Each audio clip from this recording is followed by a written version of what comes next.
Bonsoir et bonjour à toutes et à tous. Je suis ravie avec Robert de vous retrouver sur la chronique quantique et je suis ravie de vous souhaiter aussi une magnifique année 2021. J'espère que vous allez bien. Comment vas-tu, Robert? Quantiquement bien. Quantiquement bien. C'est la meilleure des réponses. Et on est ravis pour ce 10e rendez-vous tous les deux. Robert, ça va faire maintenant 10 rendez-vous, 10 émissions hebdomadaires de la chronique quantique où on traverse un certain nombre de sujets, où tu nous apportes des éclairages, où tu nous montres comment nous accompagner de manière autonome dans notre chemin d'évolution, de développement. Et puis, ce qui est toujours très intéressant, c'est de t'accueillir aussi avec ton expérience spirituelle. C'est aussi pour ça que on a tous les deux créé cet espace, la chronique quantique, pour qu'on puisse évoluer avec nos chers auditeurs. Donc, c'est un remerciement et tous mes voeux. Bien évidemment, je n'ai pas pu être là en 2020 et je suis là en 2021. On avait un petit problème. Me revoici en tous les cas. Et je suis vraiment ravie de tous vous revoir. En tout cas, Robert, tu as assuré comme d'habitude. Moi, je soupçonne que Sana avait fait un méga bon quantique. Donc, elle avait plus de connexion avec nous. Le temps qu'on s'ajuste avec elle et elle est de retour. Exactement, c'est ça. Et aujourd'hui, on a un magnifique thème euh, pour ce 10e rendez-vous. Qu'est-ce que c'est de plus optimiste que de vraiment penser que cette année 2020 va être magique et épique. C'est vraiment génial, cet optimisme-là. Tu vas nous en parler, bien évidemment, Robert. Et tranquillement, on va aussi accueillir nos chers auditeurs. Annie, qui est déjà là, qui nous dit « Bon après-midi, heureuse année !» nous dit-elle à toute la communauté quantique. Et Titou également, qui nous dit « Merci, bonne année aussi à tous les deux et à tous. » Merci Titou. Merci, merci. Je vous rappelle que vous pouvez nous écrire, communiquer avec nous, que ce soit via le chat live, mais également via les mails, parce que vous recevez des mails donc chaque semaine suite à la chronique. Des mails, même double mail, puisque vous avez le mail aussi de Robert que vous recevez. Donc, j'espère que vous aurez l'occasion de le lire et que vous pourrez nous faire vos retours, parce que c'est ce qui nous permet d'avancer ensemble. Voilà. Yeah, les bonnes années à vous, Mylène Levachère. Bonne année à toi aussi, Mylène. Alors, Robert, dis-moi tout. Que 2021 soit une année magique. Pourquoi magique? Et épique. Pourquoi épique? En fait, quand tu as parlé tantôt, tu as dit on va penser à faire une année magique et épique. Moi, je propose qu'on la matérialise littéralement parce que juste y penser, ça serait vraiment intéressant. Puis, dans les mots magique et épique, c'est quelque chose qui est épique. C'est un peu comme d'avoir un conte féerique ou d'avoir un truc, la mythologie grecque, quand c'est épique, c'est wow, c'est hallucinant. Donc, que 2021 soit une année magique et épique, en fait, j'aurais le goût de tourner ça aussi, de cadrer ça dans le sens où que ça soit littéralement une année ordinaire. Parce que ce que je souhaite à tout le monde, c'est qu'une année ordinaire, une année normale, c'est une année qui est magique et qui est épique en soi parce que on est toujours en train de vivre l'instant présent, puis c'est ça qui se répète en continu, sans arrêt. Donc, pour faire de 2021 une année magique et épique, je pense que l'erreur, ça serait de vouloir la faire plus grande que nature. Et peut-être qu'on aurait intérêt à regarder la réalité que l'on vit dans l'instant présent comme étant déjà magique et épique à chaque instant. Et c'est là qu'on ouvre la voie de la curiosité, de la manifestation de cette magie qui rend chaque instant épique. À chaque matin, quand je me lève, j'ai des citations que j'ai pour chaque jour de la semaine.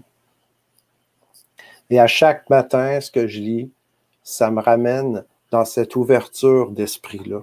Ça me ramène dans cet accueil de tout ce qui est magique et épique, plus grand que nature. Puis je vais vous partager, si vous voulez, si tu as envie, Sana, je vais partager avec tout le monde ce que moi je lis à chaque matin. Si ça vous intéresse, peut-être que ça peut être intéressant. Mais juste avant, il y a un truc que je voudrais partager qui m'a vraiment beaucoup marqué. Si vous voulez plonger dans la lecture, vous aussi, c'est quand même une lecture assez dense, c'est Sapiens. Sapiens. Je ne sais pas si vous avez vu là, le document Sapiens. Okay? Je vous recommande cette lecture-là. À prime abord, on dirait que c'est un récit historique, mais c'est très profond. Si vous voulez plonger, vous allez plonger. Oh. J'aime beaucoup quand on parle de qu'est-ce qui est la réalité, OK? La réalité, là, je suis en train de parler de ça, puis le mot m'échappe. C'est pas drôle, hein? Vieillir, ça sera pas long. Non, donc, quand c'est une réalité objective ou subjective, donc quand c'est une réalité dite objective, ça veut dire que c'est indépendant de notre croyance à chacun. Donc, une réalité objective, par exemple, ça serait le fait que, il y a la loi de la gravité. Hein? Le fait que, si tu mets ta main dans l'eau, mais tu vas être mouillé. C'est une réalité qui est objective. Peu importe ta croyance, ça va quand même arriver. Donc, que tu ne crois pas que l'eau, elle est mouillée, tu vas quand même te mouiller dans l'eau. On s'entend. Que tu ne crois pas que dans l'eau, tu ne peux pas respirer, mais techniquement, moi, je suis très ouvert en passant. Prouvez-moi le contraire. Je suis très ouvert avec l'expérience de la double fente que je vous avais parlé. Je ne sais pas si vous l'avez déjà suivi, écouté. Dans une autre émission, j'ai parlé de ça pour l'expérience en physique quantique qui dit que l'observateur influe sur l'électron. Donc, je suis convaincu qu'on est capable d'ouvrir des possibles, surtout, c'est pour ça le thème de la journée, de l'émission, pardon. La réalité qui est objective, elle, c'est ce qui est indépendant de notre croyance à nous. Donc, s'il y a une réalité objective, c'est comme l'exemple qu'il donne dans Sapiens, c'est Marie Curie, hein, qu'elle ne croyait pas nécessairement, elle n'avait même pas conscience, en fait, de la radioactivité. Puis ça ne l'a pas empêché, en l'étudiant la radioactivité, de mourir des conséquences de la radioactivité. Donc, c'est une réalité dite objective. La réalité subjective, elle dépend totalement de ma propre croyance à moi, de mon niveau de conscience avec cette réalité-là que moi, je m'imagine être vraie. Donc, cette réalité dite subjective, par exemple, si moi j'ai peur et je pense qu'il y a des monstres sous mon lit, on s'entend que la journée où moi j'arrête de croire à ça, mais cette réalité-là n'existe plus, tout simplement, parce que c'est une réalité dite subjective. Et il y a les réalités qui sont multisubjectives. Ça, c'est comme quand tout le monde se rassemble autour d'un même concept, d'une même croyance. C'est là qu'on va embarquer des réalités comme la croyance en Dieu, dans les religions, même le côté, la société, le gouvernement, comme en France. La seule raison pourquoi la France existe, ou le Canada, par exemple, ou l'Afrique, c'est parce que tout le monde s'est engagé à croire que c'était ça. Ce territoire-là s'appelait la France ou s'appelait l'Afrique. La même chose avec les sociétés, les entreprises. La seule raison pourquoi l'entreprise, elle existe, c'est parce qu'on a une réalité multisubjective. Au début, elle commence subjective et après, elle est multisubjective parce qu'on est plusieurs à adhérer à cette même réalité-là. Donc, c'est littéralement une question de croyance. Et pour changer la réalité subjective ou multisubjective, on ne peut jamais s'en libérer de cette croyance-là. On peut juste évoluer vers une croyance encore plus grande, plus spacieuse ou qui va sembler encore plus réelle dans cette réalité subjective. Donc, la réalité subjective, c'est qu'est-ce que moi je pense qu'elle est pour de vrai, c'est quoi que je crois qui est là, qui est vrai comme réalité, et objective, c'est ce qui est naturel, ce qu'on voit. Puis quand moi je dis naturel, c'est mon plus grand mentor, c'est de regarder la nature, regarder une fleur pousser, par exemple, de regarder les animaux, comment ils se comportent. On voit à la base comment ça fonctionne. Donc, pourquoi je parle de ça maintenant? Quand on parle de faire de notre année une année magique et épique, je me dis, oui, de vouloir voir les choses grandioses, très, très grand, je pense qu'à quelque part, ça nous déconnecte de la réalité, OK, objective. Et c'est un piège encore, là, c'est multifacette, multidimensionnel notre échange, là, OK, si vous me permettez, parce que je pense que c'est là qu'il y a le plus de valeur. Mon objectif, c'est de rendre ça simple le plus possible, et en même temps, rendre ça simple dans le multidimensionnel, c'est quand même tout un bail et tout un contrat. Quand on a l'expérience de la double fente dont j'avais parlé, c'est démontré que selon notre croyance, ben, on influe sur l'électron. Donc, je recule, puis je viens avec la description philosophique des grands penseurs de ce monde où on est vraiment dans le technique, dans le pratico-pratique, dans le clérical quand on parle de réalité objective. Hein? Quand on parle d'une réalité objective, on parle d'un Thomas, quelqu'un qui ne croit à rien, qui est contre la réalité subjective. On n'est pas obligé d'être contre en passant. Moi, je préfère regarder les deux, puis de m'en inspirer, puis de nager là-dedans, comme on le fait présentement.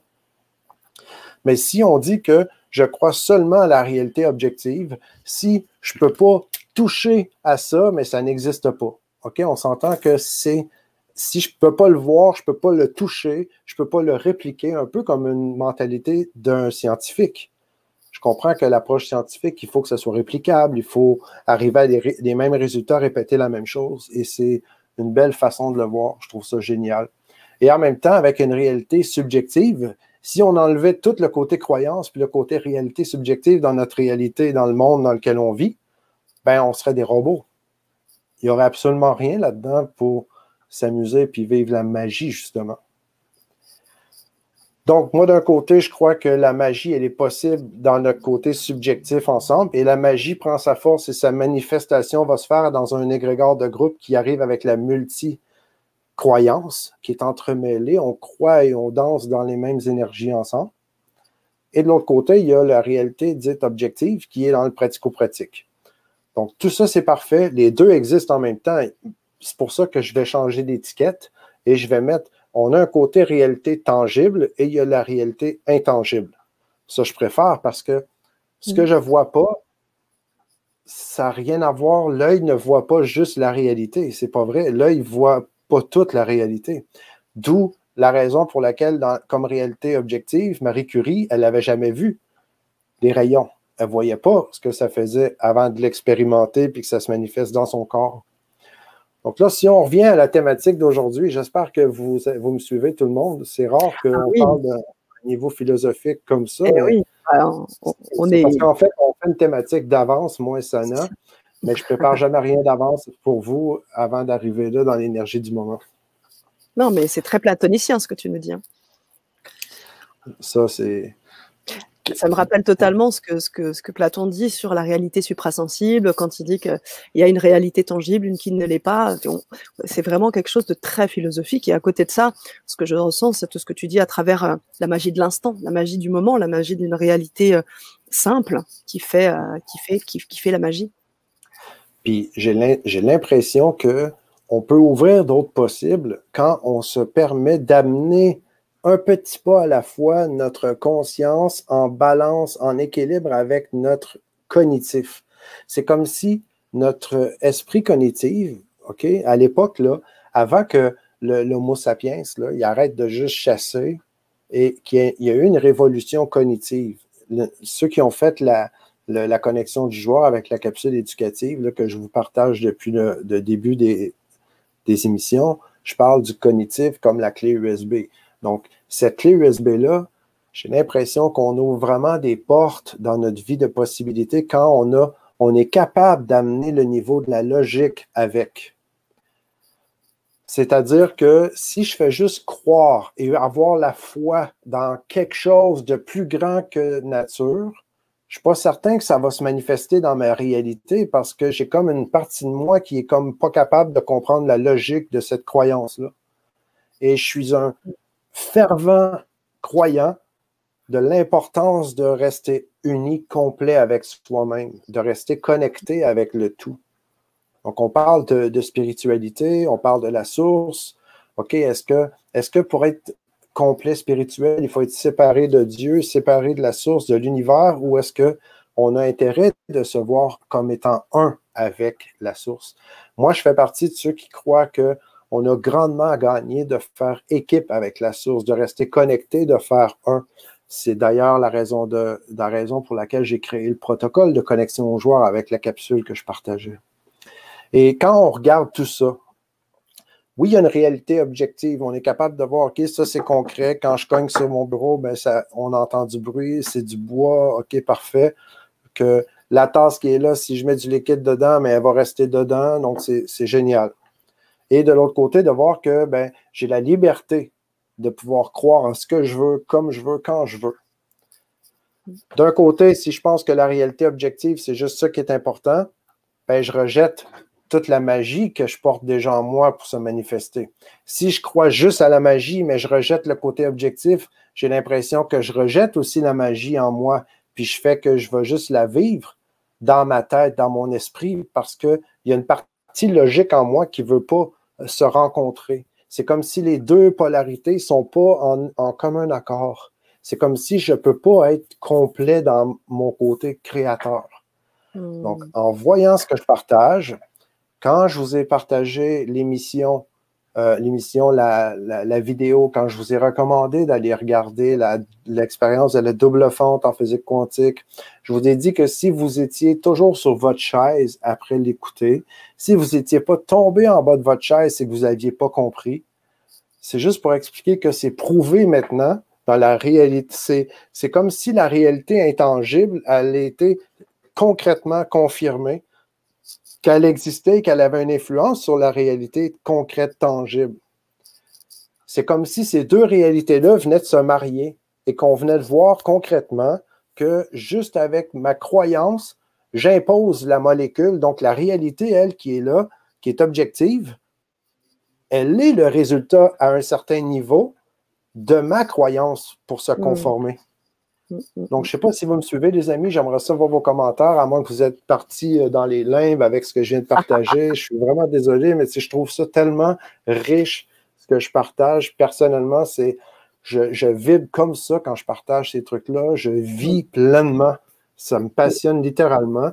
Et pour moi, c'est un devoir de partager cette information-là parce que c'est une preuve qui amène le cognitif, le cerveau, à devoir se conformer, à réaliser puis à accueillir que ce que j'ai comme magie à l'intérieur de moi, mais ce côté magique, ce côté qui dépend plutôt de ma réalité subjective que objective, que les deux ont intérêt d'être en équipe ensemble. Et c'est ça que je trouve vraiment génial. Complètement. Et surtout, alors on va bien sûr accueillir les retours de nos chers auditeurs, mais ce que je vois là, c'est aussi que très souvent, pour arriver à ce positionnement dont tu parles, ça demande d'avoir quand même fait du chemin, d'avoir cheminé du point de vue spirituel, d'avoir pris de la distance, d'être dans la conscience de ce qu'on fait. C'est pas toujours évident pour tout le monde. Là, les personnes qui sont avec nous, les auditeurs, la communauté de la chronique, ils sont des gens déjà éveillés, qui avancent. Mais pour d'autres, hein, ne serait-ce que dans nos propres familles ou chez nos propres amis, c'est pas toujours évident d'amener, de pouvoir communiquer en fait avec eux parce qu'ils sont pas forcément à ce stade-là, quoi. C'est pas évident. C'est ça que je voulais dire. Ben, en fait, oui, il y a un chemin à faire, puis c'est ça le jeu de la vie au final. Donc, le jeu de la vie, personnellement, c'est ma réalité que je vais vous partager. Pour moi, mon côté subjectif ramène avec l'objectif en même temps. La réalité objective, c'est, je constate que la vie, toutes les années d'accompagnement, ce que j'ai fait, mes expériences à moi, puis j'ai juste 46 ans aujourd'hui, je pense que il y en a pour qui je commence à être vieux, il y en a pour qui je suis très jeune, donc je vais y aller pour dire, dans l'éternité, c'est peu 46 ans en même temps. Ben, je pense que la vie, c'est un jeu, puis on va tous apprendre à y jouer inévitablement. Qu'on le veuille ou non, on apprend tous à y jouer. Puis même quand on ne le veut pas, puis on rejette ou on est en aversion avec la vie, ben, on est en train de vivre exactement ce qu'on a à vivre pour apprendre à y jouer. La question, c'est, est-ce qu'on veut résister? Est-ce qu'on veut continuer de subir notre vie pour apprendre en souffrance? Ou est-ce qu'on décide de choisir puis de dire, moi, j'ai envie d'être le joueur, puis j'ai envie vraiment de jouer puis de me choisir plutôt que de subir. Et là, on se met à développer notre conscience. Donc, on apprend en conscience. Et pour apprendre en conscience, mais on va surtout prendre aussi en même temps l'expérience des autres qu'on partage, comme ce que je suis en train de faire avec vous. J'ai très peu à apporter dans le monde parce que je suis juste un élément parmi tant d'autres, mais j'apporte ce que je pense qui est mieux, qui, moi, personnellement, a vraiment, littéralement, changé toute ma vie. Là. Puis je vois des gens se matérialiser, se transformer autour de moi avec ça. Ah oui, c'est ça. Car tu as aussi cette faculté d'accompagner en tant que coach et ça, c'est magnifique, vraiment magnifique. Merci, Robert. En fait, j'aimerais rebondir sur ce que Aline Dufour nous dit parce que je trouve ça C'est vrai. génial. Merci beaucoup du partage. Aline, je te partage un petit truc en même temps.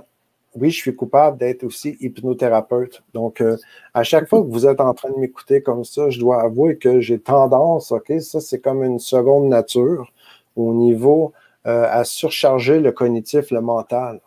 Et en même temps, quand on surcharge le cognitif, le mental, on fait, c'est normal si on baille, si on est fatigué, si on se dit, ah, mais là, j'ai un peu, ça craque ici. Mon objectif, c'est jamais de faire ça. Mais moi, personnellement, par exemple, je suis dans un autre processus où je suis en train de lire juste Sapiens, le livre, où quand je lis des trucs comme ça, je peux physiquement maintenant reconnaître, sentir, j'ai conscience que mes synapses sont en train de se reconnecter. C'est comme si il n'y avait tellement pas de point d'appui avant dans mon cerveau que là, il est en train de s'en créer des nouveaux à cet instant même. Et c'est normal parce que c'est comme ça que notre cognitif, lui, est en train de se mettre à jour, il est en train de vouloir suivre. C'est là que notre clé USB, elle est un peu surchargée.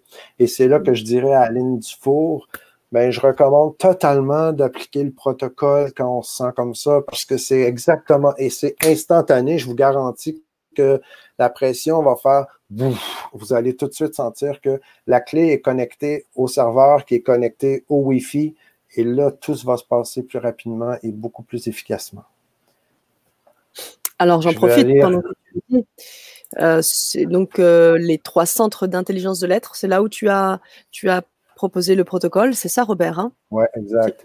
C'est là que j'ai créé le protocole. À la fin, je parle du protocole, mais juste avant, je vais décrire c'est quoi les outils avec qu'on travaille pour que le protocole ait toute sa puissance. Ça marche. Donc voilà, je viens de mettre le lien, Robert. Merci. Mylène qui dit vieille branche, Robert, ouais. C'est ça. Et Faraz qui nous dit, si j'ai bien compris, nous sommes chaque couleur, fréquence de l'arc-en-ciel et nous formons l'arc-en-ciel pour faire joli. Ah, langage des oiseaux, j'aime beaucoup. Ouais. C'est ça. Ça fait partie de toutes nos réalités subjectives, puis il y en a plein, on peut le voir de plein de façons. Ce que j'aime ce que j'ai partagé avec vous, c'est que on peut, oui, reconnaître la réalité objective, de voir ce qui est du concret, ce qui est prouvable, ce qui est palpable, et aussi rester ouvert à la réalité subjective, puis encore mieux, de faire évoluer, d'accueillir les deux pour rester en équilibre là-dedans, puis être complet. Parce que sinon, on est séparés. Puis je parle beaucoup de la séparation habituellement à l'intérieur de nous. C'est quoi les impacts? Je vais partager mes affirmations, si vous voulez, de ce que je vous avais partagé, OK? Oui. Le lundi matin, à 4h15, moi, je lis toujours ça. Je lis que les eaux de ma mer Rouge se sont séparées et ont emporté les murs de la pénurie et du retard avec elles.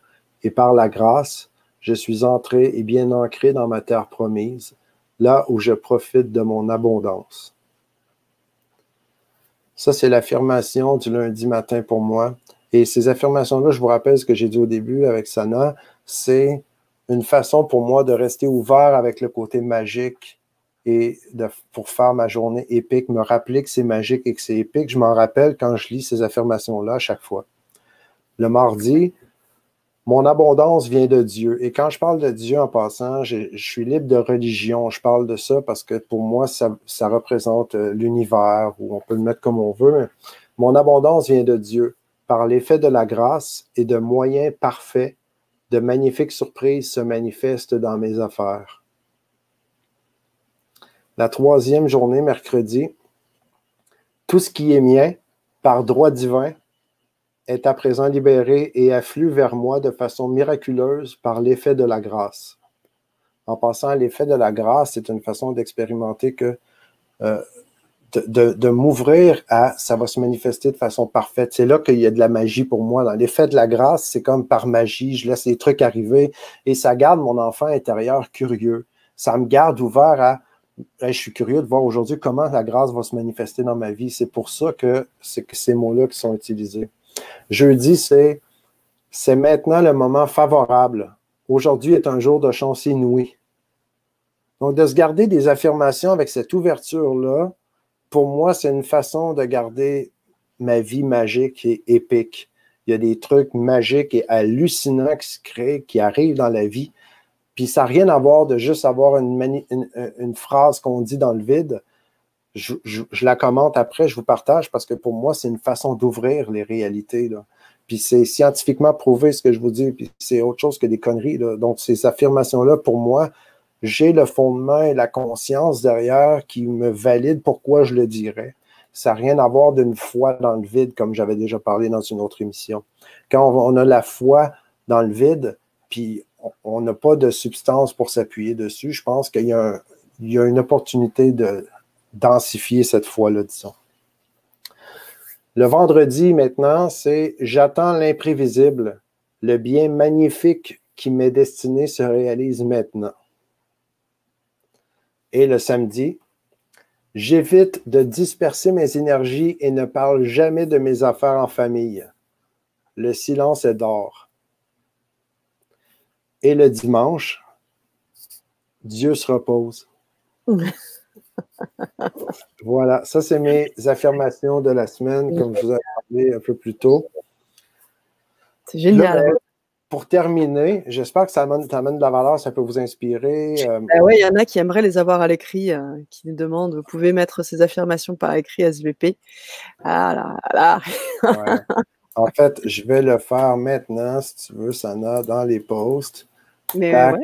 ouais, je t'en prie. Voilà. Waouh. C'est fait, les amis. Voici. Oh, est-ce qu'on voit bien? Je ne suis pas certain qu'on voit. Non, attends. Est-ce que ça a fonctionné?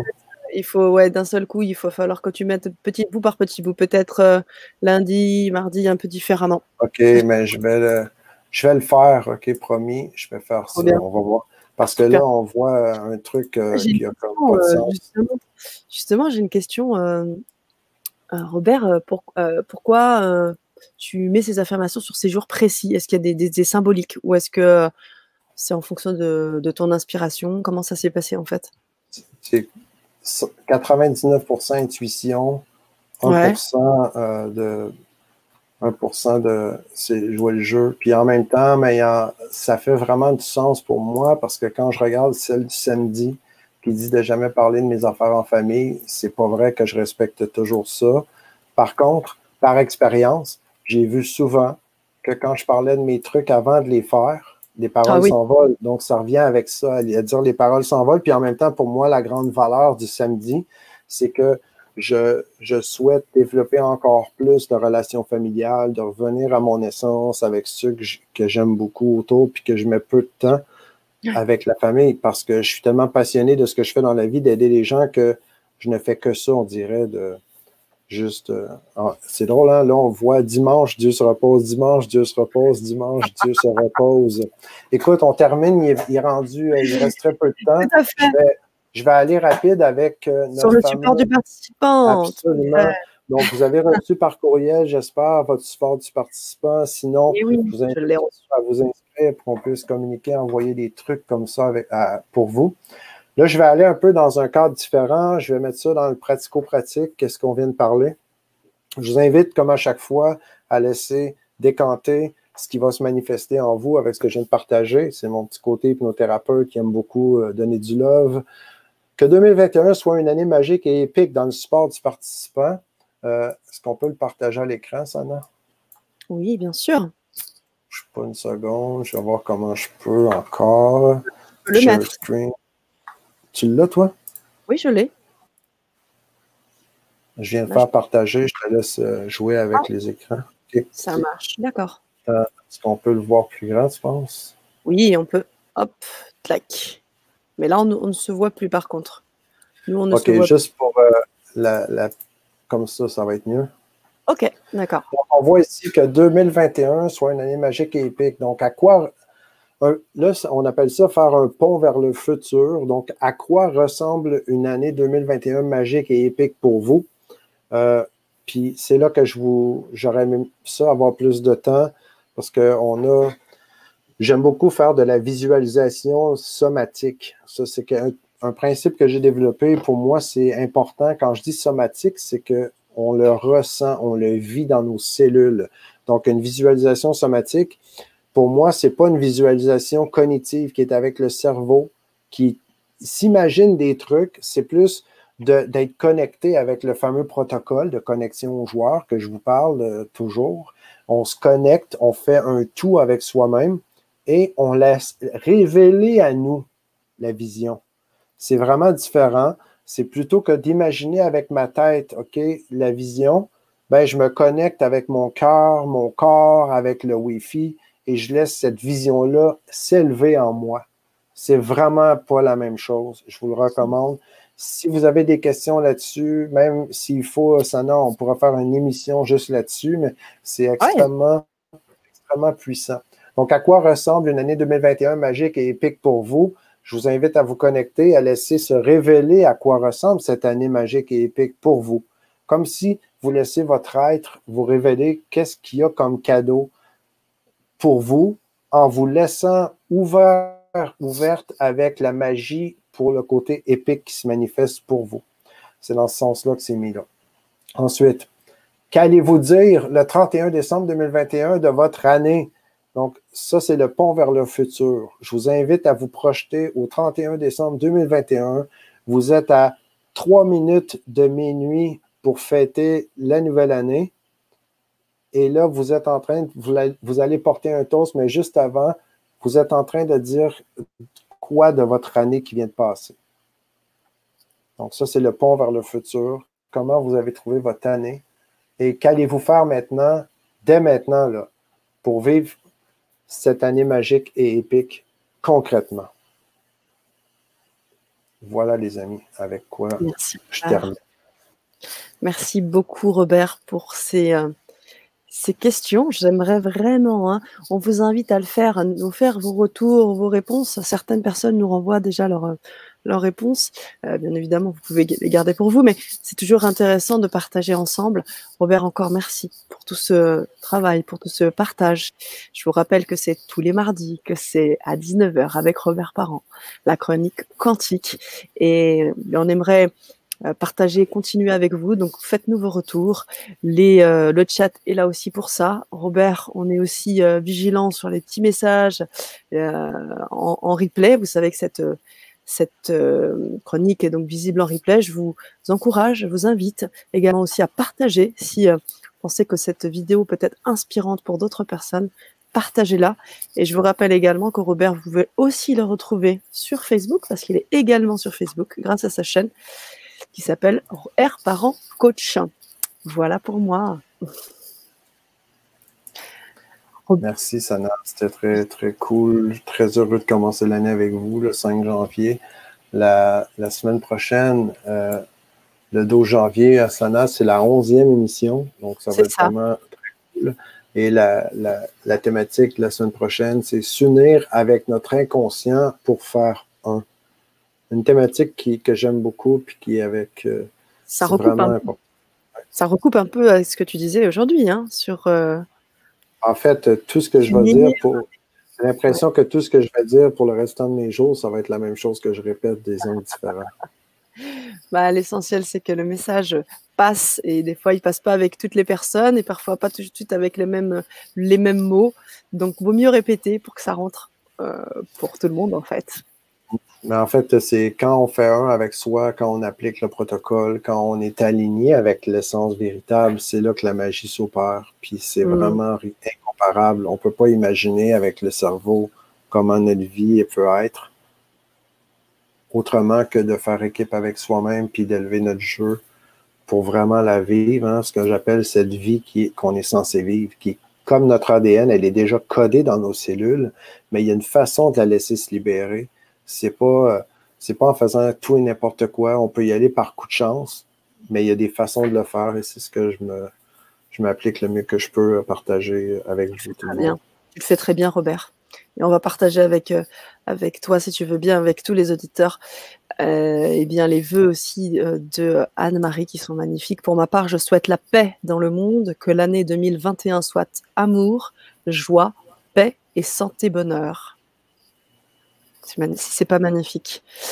Et je remets également pour Aline le petit lien. Alors, je vais le mettre peut-être dans le chat qui demande pour la chaîne YouTube de Robert. Donc, je vous mets ça dans le chat. Je vous En invite passant, la chaîne YouTube, là, je suis un peu gêné parce que ça fait pas longtemps que je l'ai lancée. Puis je commence à développer ma compétence, de voir comment je peux aller faire mes trucs là. Sinon, c'est Robert Parent Coach sur robertparent.coach sur Facebook. Là, j'étais plus présent. Ou partout, Sana, mes réseaux sociaux, c'est toujours R Parent.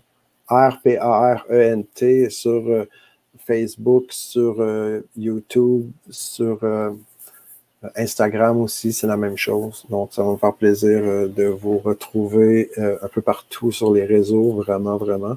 Puis, je lance, là, je vais ouvrir les portes, Sana, si tu me permets en terminant. Je vais ouvrir les portes d'ici la semaine prochaine ou plus tard. J'ai eu beaucoup de demandes pour donner accès à Passion, Valeurs et Compétences de l'Académie Résultats. C'est vraiment un accompagnement que je vais faire pour l'année au complet. En fait, on est le 5 janvier et l'accompagnement va aller jusqu'au 5 décembre.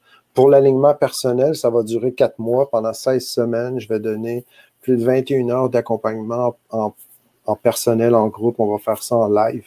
Donc, ça va vraiment être assez féerique, magique, justement, pour l'alignement avec l'essence. Donc, ce que je vous ai partagé avec l'application du protocole, mais j'ai développé un processus pour s'aligner vraiment avec notre essence véritable, ce que j'ai appelé passion, valeurs et compétences, parce que pour moi, quand nos passions sont alignées avec nos valeurs et nos compétences qu'on a développées naturellement, mais là, on peut vraiment prendre la place qui nous revient dans le monde. Puis ça fait des années que j'accompagne les gens, c'est assez merveilleux tout ce qui se passe dans ces processus-là. Je n'en doute pas. On n'en doute pas du tout, Robert. On n'en doute pas du tout. Je te remercie encore pour cette belle émission. Encore une fois, de nouveau, pour notre 10e rendez-vous, bientôt le 11e, mardi prochain. Et je dirais juste une petite chose à Aline. Je ne sais pas si vous faites partie de la liste exclusive, mais qui nous demande où se connecter, etc. On a donné des capsules gratuites. Robert a donné des capsules gratuites, mais à côté de ça, vous pouvez vous inscrire sur la liste exclusive pour recevoir des mails réguliers avec justement le support du participant et le calendrier qui va commencer à s'étoffer puisqu'on a maintenant entre dans 2021, donc vous allez avoir de belles surprises. Enfin, je ne vous en dis pas plus. Merci encore Robert, chère communauté de la Chronique Quantique. À très vite, portez-vous bien et à mardi. Au revoir Robert.